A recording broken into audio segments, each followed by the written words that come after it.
శరీరము అని అన్ని వేళలా పిలవరు. 50 సంవత్సరాలకి ముందున్నదంతా శరీరం, 50 సంవత్సరాల తర్వాత ఉన్నది దేహం.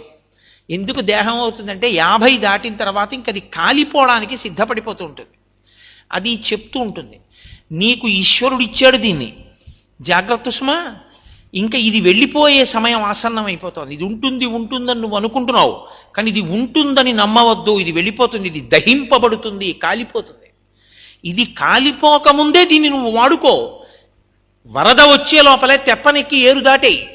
నువ్వు దీపం ఉండగా ఇల్లు చక్క పెట్టేసుకో. ఈ తెప్ప నీకు ఉండగానే దీంతో ఈశ్వరుణ్ణి సేవ చెయ్యి.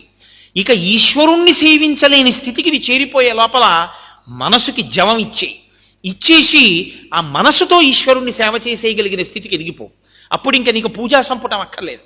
కన్నులు మూసుకుంటే దేన్నైనా తెచ్చేసుకునే స్థితికి ఎదిగిపోతే స్మరణ భక్తి చేత చివర కూడా వాసనలన్నీ విడిచిపెట్టు. కొడుకు పిచ్చి, కూతురు పిచ్చి, అల్లుడి పిచ్చి, కోడలు పిచ్చి, మనవలు పిచ్చి వదిలిపెట్టు.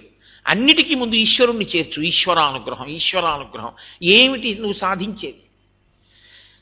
నా వాళ్ళని నువ్వు ఎవరి మీద పేరాశ పెట్టుకున్నావో వాడు నీ కొంప ఏ 25 తర్వాతో ముంచేస్తాడు. నేను పరమ యథార్థం చెప్తున్నాను. కొడుకని పేరాశ పెట్టుకుని పిచ్చెక్కిన వాళ్ళు నాకు తెలుసు. నువ్వు నా వాళ్ళు వీళ్ళు నన్ను ఉద్ధరిస్తారని నువ్వు 25 ఏళ్ళు వాళ్ళ మీద పెట్టుకున్న ఆశలు ఒక్క క్షణంలో పటాపంచలు చేసి నువ్వెంత, నీ బతుకెంత అని నిన్ను నిలదీసి వాళ్ళు తాము చేసుకున్న నిర్ణయానికి కట్టుబడి వాళ్ళు వెళ్ళిపోతారు.